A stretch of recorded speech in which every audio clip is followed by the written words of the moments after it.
All right. Sorry about that. So let's look at a couple of announcements. First of all, I think that many of you are probably watching this lecture from your house, but the university has taken some initiatives to try and make spaces on campus particularly inviting for students who choose to come on campus to take the lectures. And so if you have spotty internet connection at home, or if you're just kind of getting bored of being in your room 24 hours a day like you're in solitary confinement or something, you could go into the library and they have what are called virtual learning hubs there, and you can make a reservation to make sure that a computer is available for you in the library. Of course, here in the engineering building, there are loads of empty classrooms right now, so that if you just wanted to bring your own laptop and plug into the power adapters that are available in the empty classrooms, you're welcome to come to the Applied Engineering Complex. And then also in East Hall, which is the former Into building, they have desktop computers available, power outlets if you want to plug in your laptop, free snacks. There's a game room there. They've got, they're kind of trying to make the effort for it to be kind of an academically oriented lounge. So similar to the student center, but maybe a little bit more conducive to study. So those are just three options if you want to come to campus to do your classes. Wanted to mention that and put it on your radar. The other thing I wanted to draw your attention to is the job prep fair. So this is offered by the Office of Career Education just to prepare people for networking and interviews. And so there is a virtual career fair coming up later in October. And so this job prep fair is to help people polish up their resumes, go over networking skills and that sort of thing. So I'd encourage you to go to the Office Career Education to get more information about those sessions. And the Career Education website, you can see the link down here at the bottom. What kind of snacks? I don't remember exactly. I mean, it's like, it's not full pizzas or anything, but it's, I don't know, bags of chips, probably maybe some cold drinks. So this virtual career expo is going to be discussing Handshake, and so this is the system that outside employers can use to highlight the job openings and internship openings they have. And so, you know, we're just at the beginning of the fall semester, but before you know it, it's going to be the end of the academic year, and you're going to be wondering what you'll do during the summer. So I'd encourage you to start thinking ahead, and you know, getting an internship or doing some sort of a co-op arrangement can really help your career prospects. So please reach out to Career Education and get more details about both of those programs. All right, so this is the example that we left off at in Tuesday's lecture. And this is a little bit different from our earlier examples because in the first couple of cases, what we were looking at was a rectangular gate. So water was pushing down on the rectangular gate, and of course we had defined some pretty important definitions, and let's just really briefly revisit those definitions so that we remember what we're talking about. I think this is a good spot to look at it. And so delta H is the vertical distance from the water surface to the centroid, where the centroid is the center of area for the shape that's submerged. So you can see that the delta H is from the water line down to the centroid. This brown line here, the force, is the equivalent hydrostatic force. Now, in reality, there's a pressure distribution acting all over the face of that gate, and the pressure is higher at the bottom of the gate than it is at the top. And because it's higher at the bottom, that's what causes an offset between the center of area and the center of pressure. And that force is located at the center of pressure, the equivalent hydrostatic force. So delta H is straight up to the surface. Y bar is from the centroid to the water surface along the inclined path. Now, if this gate is vertically oriented, then delta H and Y bar are the same. But if it is inclined, then y bar will be larger than delta h, and we have to use our geometry skills to figure out what is that distance. Now, YCP is the inclined distance to the center of pressure, and we looked at the formula for YCP. What we learned was that you can calculate YCP with the inclined distance to the centroid, y bar, the area moment of inertia, I, and then y bar A. So that's just the real brief summary of these definitions. Now, in this problem, instead of a rectangular gate, we now have an elliptical gate. So it's elliptical simply because of how we've cut a pipe. I'm going to hold up a piece of paper in front of the microphone, the webcam. So if you have a piece of pipe, let's say this is like galvanized steel pipe, and if you cut it straight, then the gate would be a circle. But if you cut it at an angle, then the opening in front view is circular, but the gate shape is going to have to be an ellipse. So if you roll up a little piece of paper and, you know, simulate cutting it or actually cut it, I think what you'll see is that the shape of the gate to cover that opening would need to be elliptical. And so here, where it says 5 meters, that's talking about the height of the elliptical shape. And so you'll notice that when we have the area moment of inertia formula and the area formula for this ellipse, we're defining B as the vertical distance from the center of area up to the top edge. So that's B. So it's only half of the height. It's not the full height. And likewise, A is only half of the width. It's not the full width. That's a little bit different from how we dimensioned our rectangular gates. All right, so this circular pipe is cut at an angle, which gives us an elliptical gate that's covering B, you can see, is going to be 2.5. What about A? Does anybody have a sense for where we get the dimension A?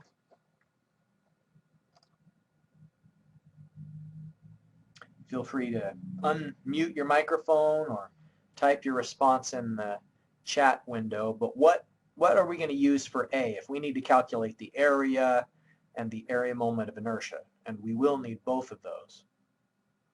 What should we use for A? There's not a lot of options, right? It's not 8 meters. 8 meters is the depth. Go ahead. Is it 2 meters? Very good. How did you know that? You're right. It says 4 meters is the diameter. Okay. Yeah, so that's the diameter of the circular pipe. So again, that circular pipe, the side to side, it's both the height and the width of the circular pipe. And so for the gate covering that's going to be on the front of that pipe, it's going to be a dimension of 4 meters from edge to edge, which means A is 2. So Peter has it correct. So that's what we want to do. We want to find out what's the magnitude of the force, the location of the force, and the way that we describe the location is by calculating YCP, the inclined distance to the center of pressure. And then we're going to find what force is required to open the gate. So here, this F that's shown on the screen, that would be the force to open the gate, whereas the hydrostatic force is pushing the gate closed right now. So if we're going to lift at the end of the gate, and we're going to lift outward, not straight up, but we're going to lift outward, we want to find out what's the magnitude of the force required.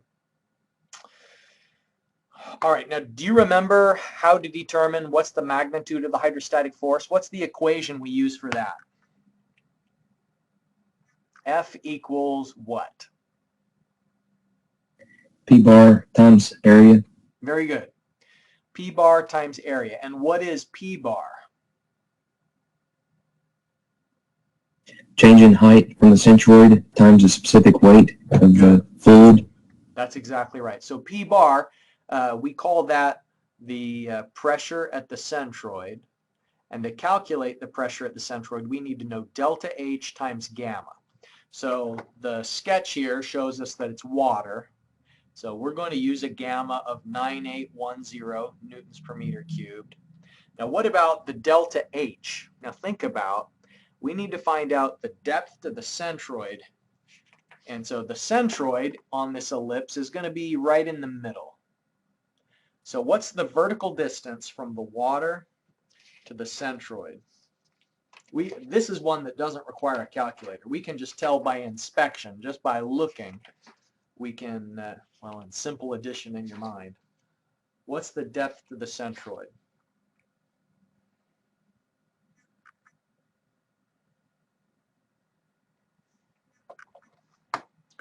Well, 4 meters is the diameter of the pipe. And so what that means is that the vertical distance down to the center of area, so here's the center of area. Maybe if you have this printed off with your pencil, you could just draw that little circle. You know how we sometimes in these other examples have done a red dot at the centroid? So here there was a little red dot at the centroid. Here there was a little red dot at the centroid. Why don't you draw a little dot to represent the location of the centroid on this one? So once you've got that sketched in, it's going to be right about here, right? Okay, so how far above do we have to go? What's the distance from here upward to the water surface? So it's going to be 8 plus half of the diameter. So 8 plus 2. It's 10 meters from the centroid up to the water surface. All right, so step 1. Depth to the centroid, delta H equals 10 meters. Then the force is P bar times A. By the way, let me bring the solution up and just let's both look together at where we are so far.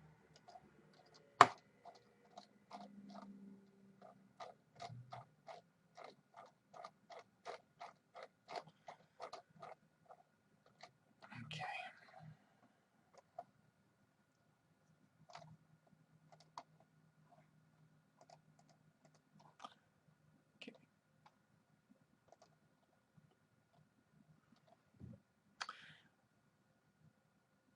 So I've done some of the preliminary calculations at the beginning. I'm saying if this is 4 meters wide and 5 meters tall, then that means A is 2, B is 2.5. So I've calculated the area of that gate. It's 15.708 meters squared. The depth of the centroid is the 8 meters from the water surface down to the edge of the pipe, and then another 2 meters because that's half of the vertical distance that's dimensioned in the drawing. So delta H is 10 meters. And then the pressure at the centroid, delta H times gamma. So the pressure is going to be 98 kilopascals. And we multiply 98 kilopascals, or 98,100 newtons per meter squared, times 15.708 meters squared, and that means that the force is 1,541,000 newtons. So that's 1.541 meganewtons. Okay, so any questions so far about this elliptical gate? So we found the magnitude of the hydrostatic force. Next, find the inclined distance to the center of pressure. All right, it's geometry time. So to do this, we have to find out what is y bar. We're going to need the distance y bar.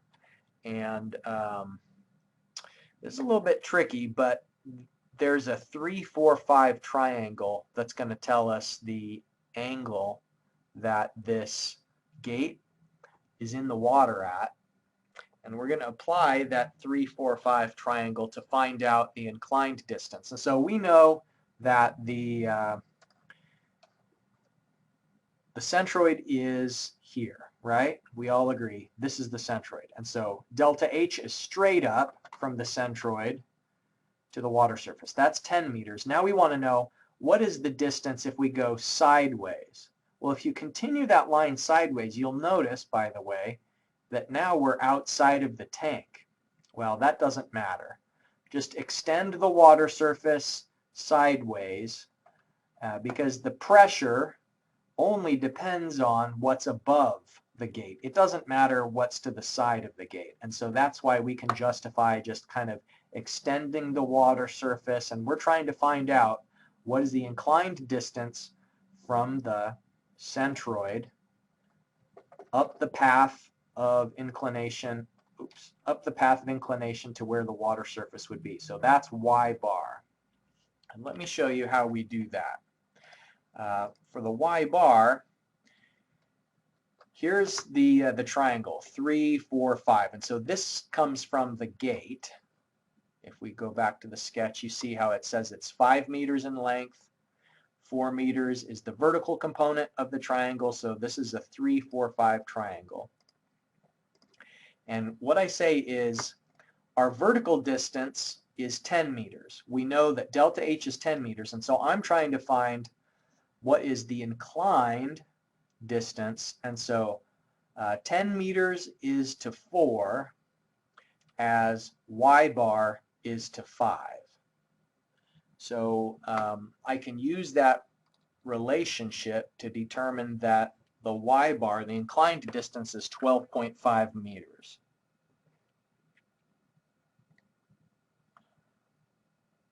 So 10 meters is the vertical component of the distance from the centroid to the water surface. And now I want to know the inclined component. What's the inclined length? So the inclined length will be 12.5. And you could also have calculated the angle inside of that triangle and then used, the sine and cosine relationships. But where there's a similar triangle, I'll take that approach because it's a little bit simpler for me.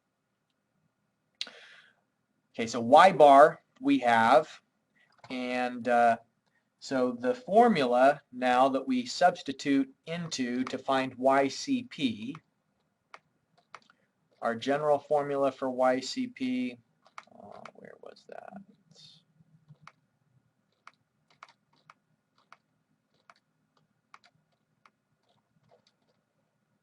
Here it is.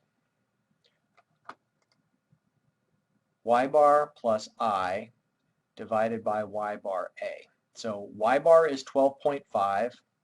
We need to know the area moment of inertia.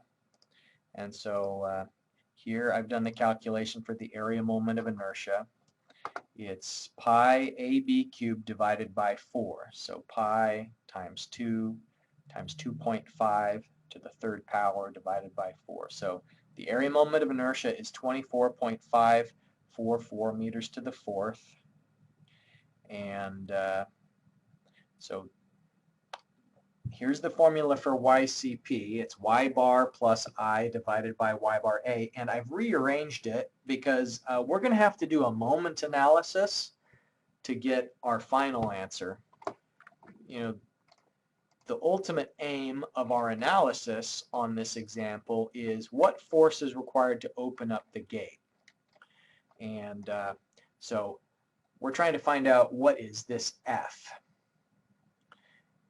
And so there's going to be a moment analysis about the hinge. And so I'm kind of planning ahead. Now I could find y bar, but I can find YCP, but YCP is the distance from the center of area up to where the water is located. What I really want to know is where is the force located relative to that hinge. And so my strategy on this example is if I find YCP minus y bar, think about what distance that actually is. That's saying that's how far it is from the center of area down to the point of application of the force. And so it's 2.5 meters from the hinge to the centroid, and then a little bit of extra distance to where the hydrostatic force is coming in. So I want to find out how far is it from the centroid to where the force is located. That is why I rearranged the formula for YCP minus Y bar. So here's the substitutions. We've got in the numerator, the area moment of inertia, 24.544 meters to the fourth.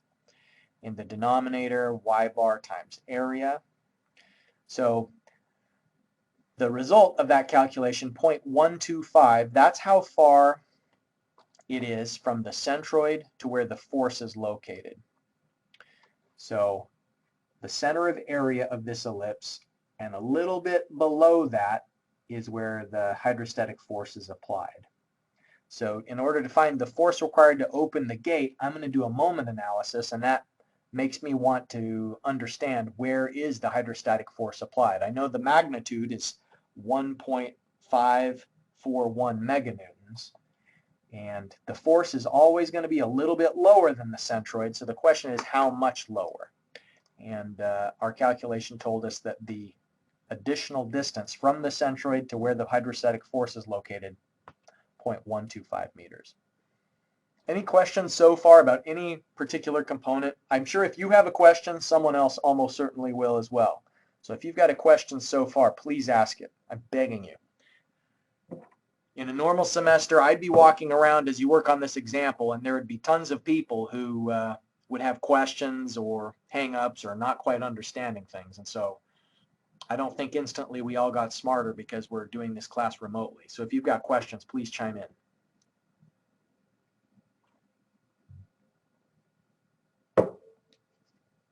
So that 1.25 is the distance from the centroid to where the hydrostatic force is being applied on the gate, and then so since you know that, you can know the rest of the distance to where the force is at the bottom of the hinge, correct? Yeah, that's right. Let me scoot ahead just so I can kind of gesture at this part of it. So this is the hinge, and it's 2.5 meters down the gate to the center of area, and then an additional 0.125 from the centroid to where the force is located. So you can see the total moment length is going to be 2.625 because it is the 2.5 meters and the 0.125. So, here, the force to open the gate, I'm doing the moment analysis where to move the gate clockwise is the opening force, and it has a moment distance of 5 meters, because if you look at the angle of that force, the distance that applies here of 5 meters times the unknown force is going to be the clockwise rotation, and then the counterclockwise rotation is 2.625 and 1.541 meganewtons, trying to keep the gate closed. And so then that means we're not going to have to pull quite as hard to open the gate as the force that's closing it, because the force that's closing it is closer to the hinge than where we're pulling to open the gate. So that's basically the nuts and bolts of that example. Are there other questions about what we've done or why?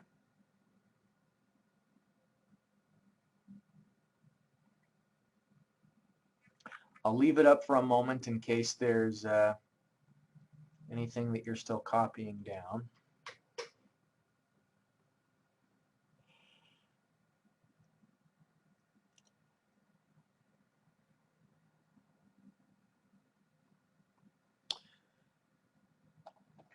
All right.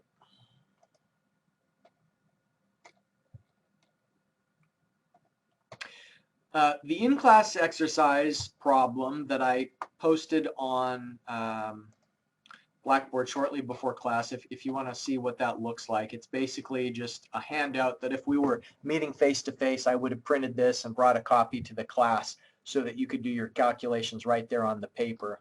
The first one we're going to look at is a circular plate that has a diameter of 2.764 meters. And so from the, this is a little bit more clear if I just zoom in on this. From the dimensions that are in the sketch, what you can see is from the front view, it looks like it's not circular, but that's just because, if you're looking at, for example, here is a circular shape, and you can tell since I hold it straight up and down that it's circular. But if I'm rotating this at an angle, now it appears as though it's not circular anymore. It looks like it's elliptical, but that's just because you're looking at it from an angle. And so the same thing is happening in this front view. In this front view, it's a circle, but we can only get the width from the front view, and we have to have the side view in order to find the height from top to bottom. And so it's the same. It's circular and has a diameter of 2.764 meters. And it's at an angle. Again, a 3, 4, 5 triangle is describing the way that it's situated in the water there. So let's go through the process, and this time I'm going to pause and actually give you enough time that you can chug through the calculations and run the numbers on your calculator and write it in your notes. First, find the depth of the centroid, then the magnitude of the hydrostatic force, the area moment of inertia, and the location of the hydrostatic force. All right, now I don't give you the equations on the paper there, but remember, depth of the centroid, what we're talking about is delta H. The magnitude of the force is pressure at the centroid, P bar times area, which is delta H times gamma times area. The formula for the area of a circle is pi d squared divided by 4. So area is pi d squared divided by 4. And then the area moment of inertia for a circle, I think we have seen that recently. Let me bring that up as well.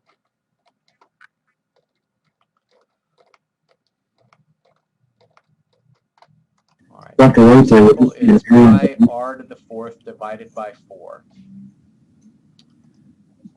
Okay. And then the location of the force.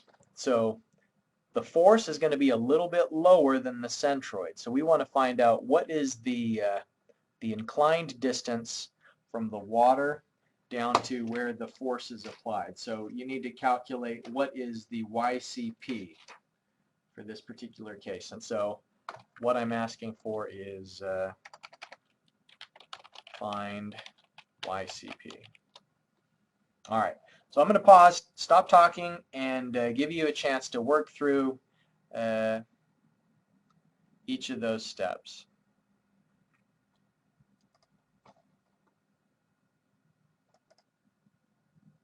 Let me interrupt the pause for a moment to show you the calculations related to finding the depth of the centroid. So let's take a quick look at that.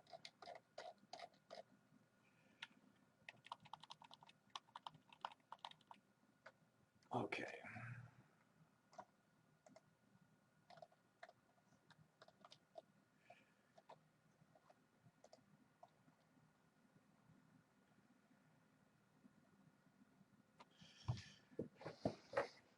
Okay, I have it on the screen, and so you'll notice that in the side view, what I've done is I've said it's 6 meters vertically from the water surface down to the edge of the plate. And so if it's 6 meters vertically, what we need to know is it's the 6 plus a little extra distance down to get to the centroid. So the question is, what's the vertical component of half the diameter? So the diameter is 2.764. Half the diameter is 1.382. So we want to know the vertical component of half the diameter. And so I've kind of switched things around a little bit. Normally what we do is we find delta H, and then from that we determine Y bar. But in this case, I think it's easier to find Y bar first, and then once you know Y bar, use that to determine delta H. And so what I did was I said, all right, from similar triangles, I know that x is to 6, so x is the hypotenuse, 6 is the vertical component of a triangle, and so 5 is to 4, so 5 is the hypotenuse and 4 is the vertical component of the triangle. So my similar triangles relationship here is x to 6, 5 to 4, and so then that means that x is 7.5, and what I'm saying x is x is the inclined distance from the edge of the gate up to the water surface. And the reason why it's useful to know that is that if I add x and then half of the diameter, now I've got y bar. So y bar is 8.882 meters, and then I can apply the similar triangles relationship again to find delta H now that I have y bar. So here I've got y bar and delta H, and if I relate that to this similar triangle, delta H is the vertical component, and y bar is the hypotenuse. And so that is how we find the delta H is 7.1056 meters. Is the delta H, I guess what I'm saying is that the similar triangles is delta H is to 6 as the y bar is to x. And I had previously found that the x was 7.5,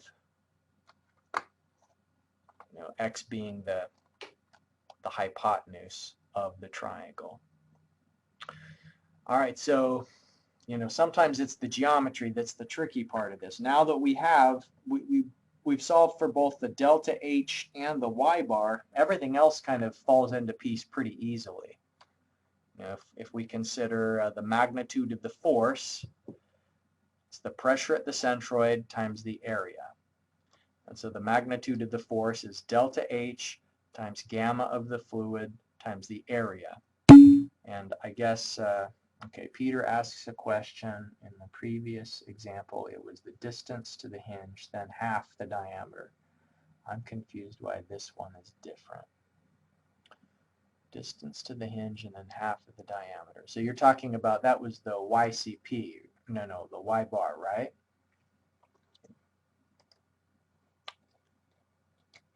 Feel free to use your microphone.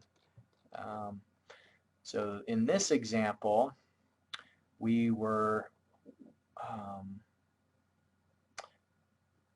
given a vertical component and then half of the diameter, because it was the diameter would tell you the distance to the centroid.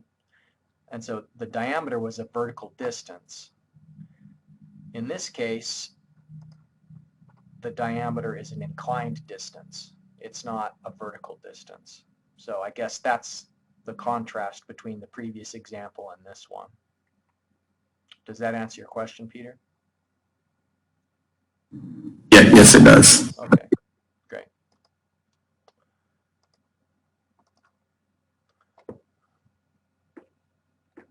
Okay, so the magnitude of the force, it looks like this diameter was selected to give us an area of 6 square meters. I mean, the 0.2764 meters, that was kind of an odd value. That diameter gives you an area of 6 square meters. So you multiply that by the pressure at the centroid, and that tells us that the force is 418 kilonewtons. So that's the hydrostatic force that's pushing on that gate.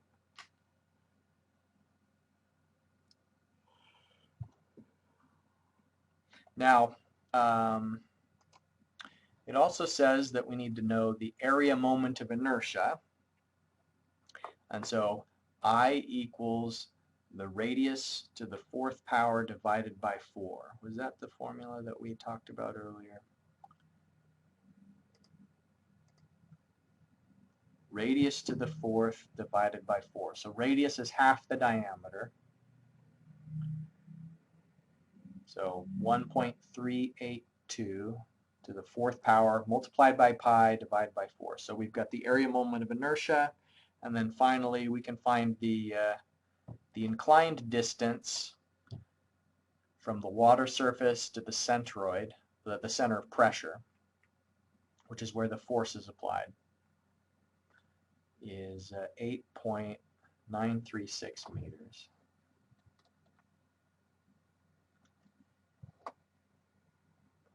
All right, so let me zoom out a little bit and try and put the whole problem into perspective and give you a few moments to copy that down if there's anything that you didn't write yet.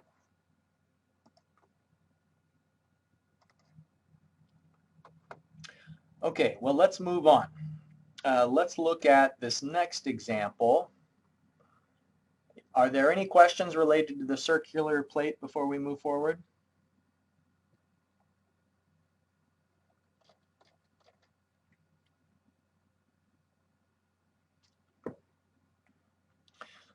Okay, now this particular gate is placed in the water at a 30-degree angle. And so the problem statement tells us it's 2 meters wide. So the gate is 2 meters wide, and the height of the gate you can see from the dimensioning is 6 meters. So it's a 6 by 2 gate. And the top hinge is 3 meters beneath the surface. Okay, so we need to find the depth of the centroid, the pressure at the centroid, and the magnitude of the hydrostatic force. So take into account here that the depth of the centroid, so you can draw, like with your pencil, the thing we do is just indicate where is the center of area on that gate. So it's going to be, a dot right about in here in this region. So what's the vertical distance, the delta H to the centroid? It's going to be 3 meters plus the vertical component of half of 6. So it's 3 meters from the hinge to the centroid, but that's an inclined distance. So we want to know what is just the vertical component of that 3 meter length. So it's going to be less than 3. So cosine of 30. All right. So I'll pause for a moment and work through your calculations. Delta H, P bar, magnitude of the force, and then the inclined distance to the centroid.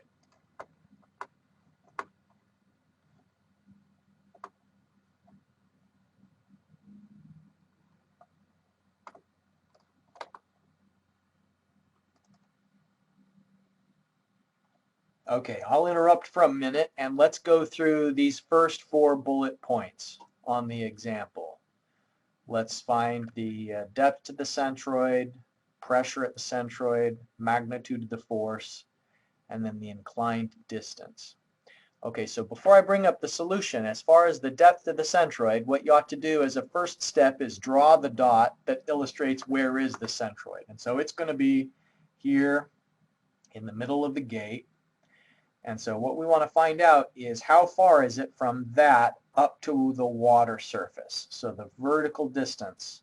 So it's going to be 3 plus the vertical component of this inclined distance. So think about, try and visualize the triangle. We have a vertical component, the horizontal component, and then this 3 meter length is the hypotenuse. And so that hypotenuse, you can see by inspection, is 3 meters in length because the total gate is 6 meters. And so if the total gate height is 6 meters, then half that's 3. So it's 3 meters from the hinge to the centroid. And that's the longest part of the triangle is the hypotenuse. So it's going to be less than 3. All right, so, just as far as trying to make your expectations match up with reality, we're looking for a value that's going to be, for the delta H, it'll be 3 plus less than 3. So it should be less than 6. Zoom in a bit. Okay, so it's 3 plus 3 times the cosine of 30 degrees. The angle that's indicated is 30 degrees, and so the vertical component of that 3 meters is going to be 0.866 times 3.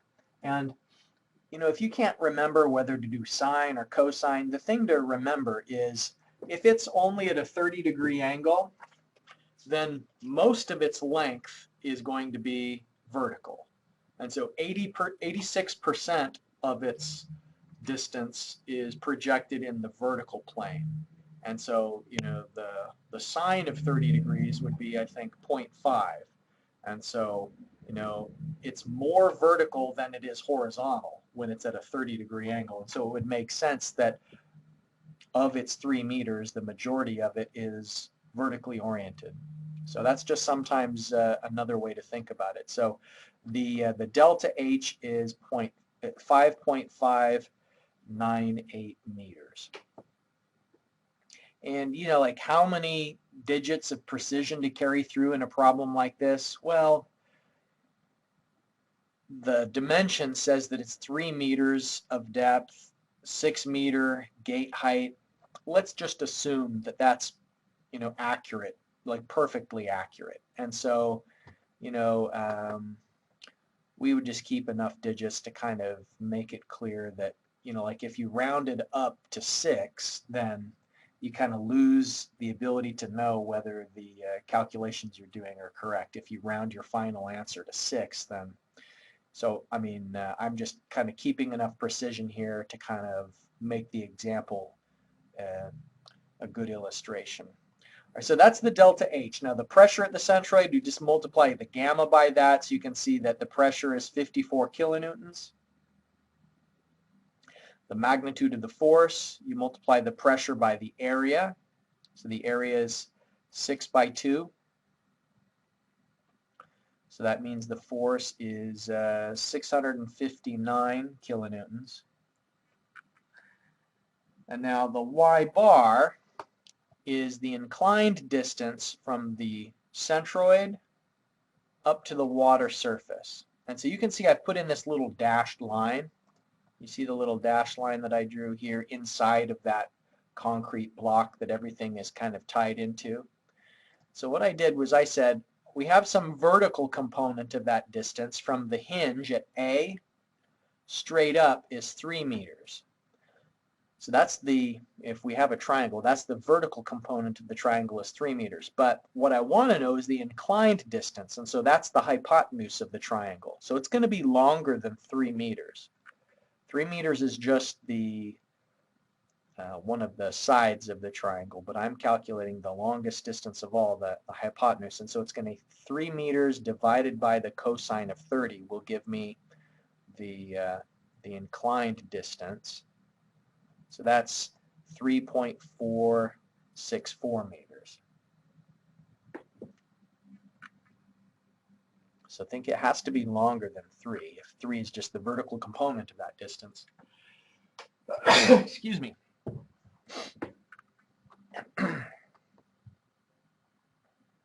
So the inclined distance to the centroid, then the total 6.464 meters. Okay, I'll leave that on the screen for a moment so that you can copy anything that you don't have so far.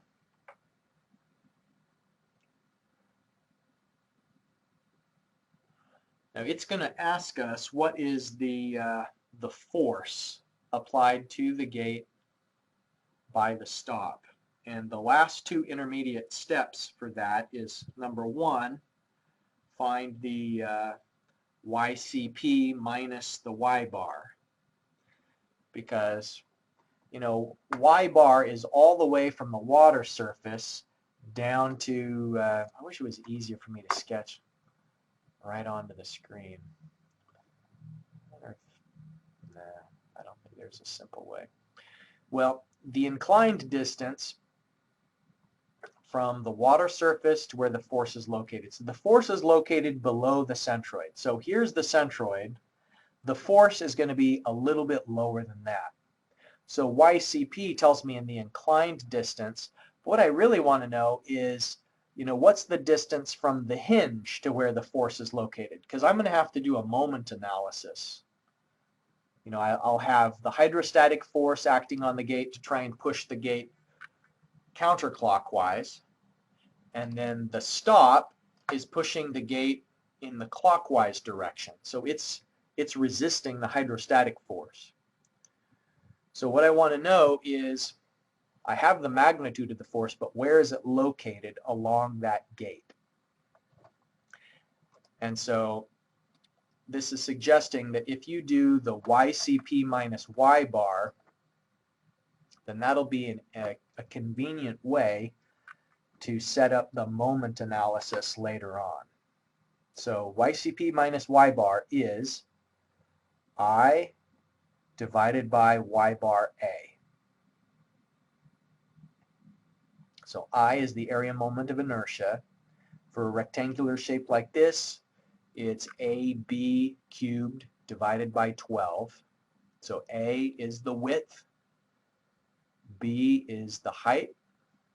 So in our case, the gate is 2 meters wide, has a height of 6 meters. So the area moment of inertia will be 2 times 6 to the third power divided by 12.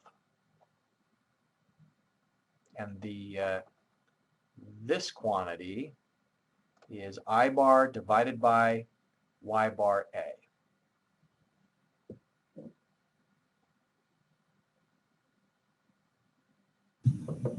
Are you going to give us the inertia equations, or do we need to memorize these for the exams?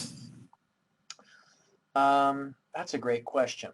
And to answer, let me bring up the equation sheet. I think that they're the first thing that's on the equation sheet that's already posted online.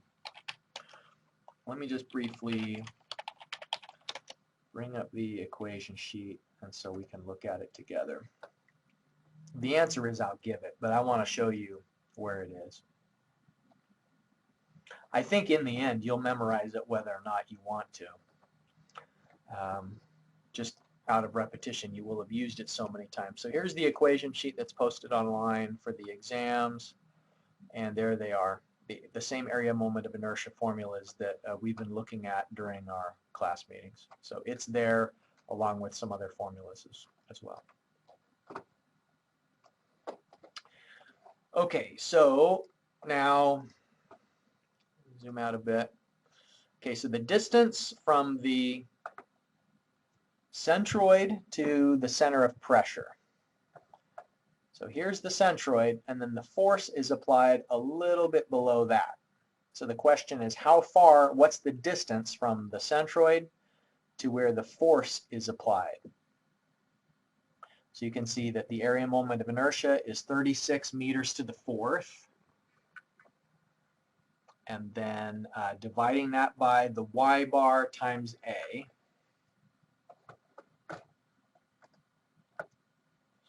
So the distance 0.4641, that's just how much further down the gate the force is applied. And so just by inspection, now think we're going to do a moment analysis. It's unknown force at a distance of 6, and then the hydrostatic force at a distance of 3 plus 0.4641. So here's that moment analysis.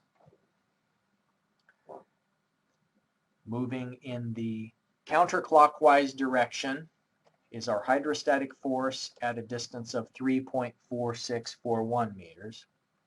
And then resisting that in the clockwise direction is the block force at a distance of 6 meters. So the block force won't have to be as high in magnitude as the hydrostatic force because it's at a greater distance. And you can see here I've indicated what I mean by that gap distance. And so see in the little sketch, I'm saying this gap distance from the centroid down to where the hydrostatic force is applied is 0.4641 meters. So in total, it's 380 kilonewtons in order to keep the gate closed.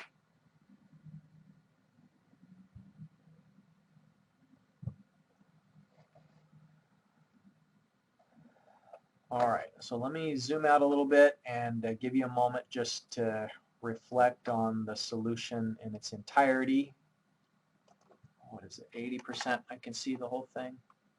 Yeah, maybe 85.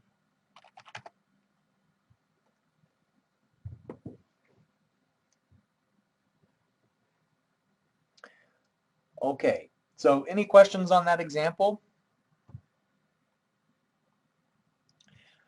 Well, we've covered a lot of ground today. We went over several examples, and I think you'd probably agree in each case the hydrostatics isn't the tricky part, but what's the tricky part is the geometry. So you'll just get better at that the more repetition that you have and the more practice applying these angles and the orientation of the gates.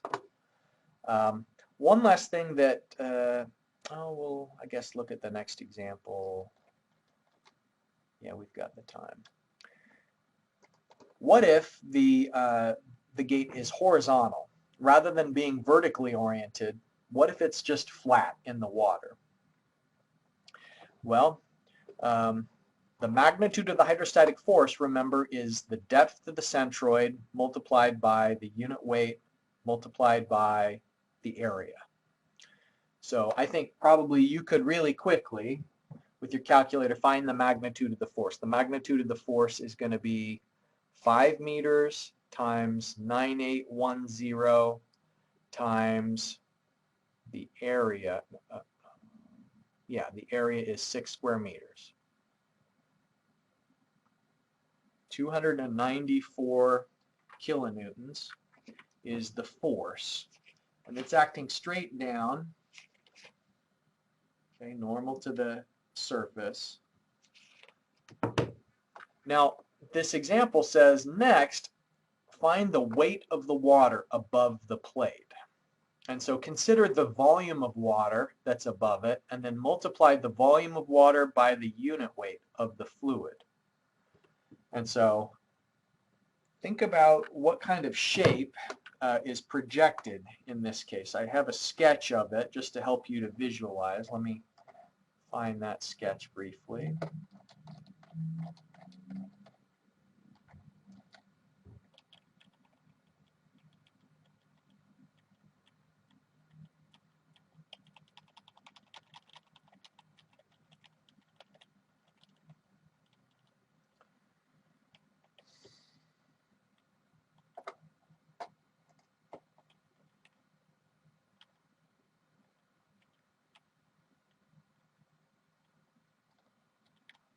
Well, shoot, one of these days I'm going to sort through this PDF and put everything in the correct order. I'm not sure why it isn't.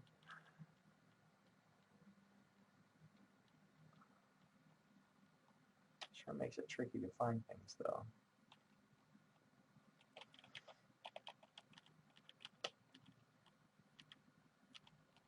Well, you probably don't need a sketch to visualize. So this this plate is 3 by 2, and so the volume of water above it is 3 by 2 by 5.